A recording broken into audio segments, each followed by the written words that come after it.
आपके दिल में दिल्ली बसता है या फिर लुधियाना? जी, दोनों को मैंने कंपार्टमेंटलाइज किया। जी, एब्सोल्युटली। और चलिए उससे आगे अगर हम बढ़ें तो आपके ये ख्याल आया कहाँ से? एक ऐसा परिवार जहाँ पे जिधर भी नज़र डालो सारे डॉक्टर्स, और उस बीच में एक ऐसा शख्स, वो भी लड़की, बीइंग अ गर्ल, क्योंकि हमारा समाज इस तरह का है, अभी भी एक बार के लिए सोचता है कि एक्टिंग की दुनिया, मॉडलिंग की दुनिया कैसे करेगी एक लड़की, और उस बीच आपने ऐसा सोचा। आया कहाँ से ये ख्याल? तो बच्चन साहब की बहुत बड़ी फ़ैन थी, अब भी हूँ।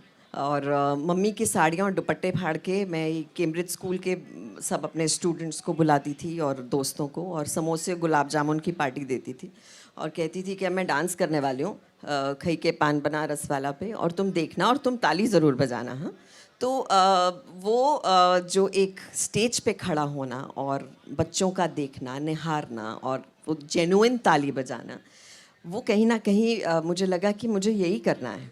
फिर मैंने अपने स्कूल में जब मैं गई और हेड गर्ल बन गई, क्योंकि मैं बहुत सारी एक्टिविटीज़ किया करती थी, तो एलोक्यूशन की क्लास थी, तो सबसे पूछा जा रहा था तुमको क्या बनना है, तो तब ले दे के 5 प्रोफेशंस को तमीज़ का माना जाता था।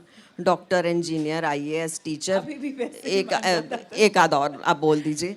तो मैं, क्योंकि एग्जाम्पल सेट करना था और मैं थी मतलब हेड गर्ल, तो एवरीवन वाज लुकिंग कि अब ये क्या बोलेगी। मैंने उठ के बोल दिया मुझे एक्टर बनना है। तो फिर मुझे प्रिंसिपल के ऑफिस ले गए, मुर्गा बाकायदा पहली बार ज़िंदगी में बनाया गया और कहा गया कि ऐसा कभी मत बोलना तुम, क्योंकि तुम एग्जाम्पल सही नहीं सेट कर रही हो और तुम इतनी अच्छी हो पढ़ाई में, तुम क्यों ऐसा सोच रही हो।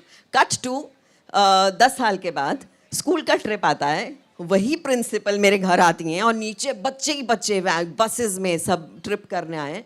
तो मैं कह रही ये तो कॉन्वेंट स्कूल आ गया। And principal comes up and says, बेटा, you know, this child is very talented. See what you can do about her. I just looked at her. I said, मुझे तो मुर्गा बनाया था.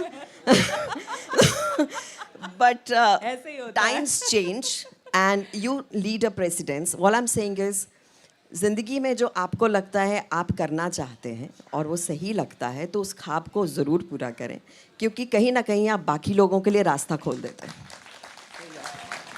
लेकिन इस बात में भी दिव्या, आपको कहीं ये नहीं लगता कि उसमें भी अपने सपनों को जीने में ज़रूरी नहीं है कि हर एक शख्स, आप भले ही सफल हो गई, ज़रूरी नहीं है कि हर एक शख्स सफल हो जाए, तो जो सफल नहीं हो पाता फिर उसके लिए बहुत मुश्किल होती है। बट उसको ये रिग्रेट नहीं रहता कि मैंने कोशिश ही नहीं की।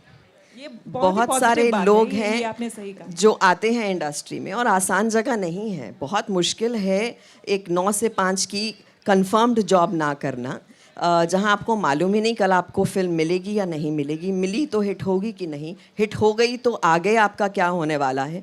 बट उसका एक अपना मज़ा है, उसका एक अपना नशा है, उसकी एक अलग घबराहट है। तो हर वक्त उस चीज़ को पाने की कोशिश करना, उसके लिए जद्दोजहद करना, वो एक अलग दुनिया है, मुश्किल दुनिया है। लेकिन हर कोई सक्सेसफुल नहीं हो सकता।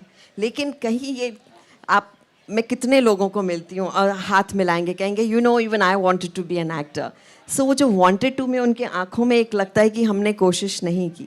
एक्टर होना ज़रूरी नहीं है, आप कुछ भी जो करना चाहते हैं, मुझे लगता है कि ज़िंदगी में आपको ये कभी ना लगे कि मैंने कोशिश नहीं की। काश मैंने किया होता। जी।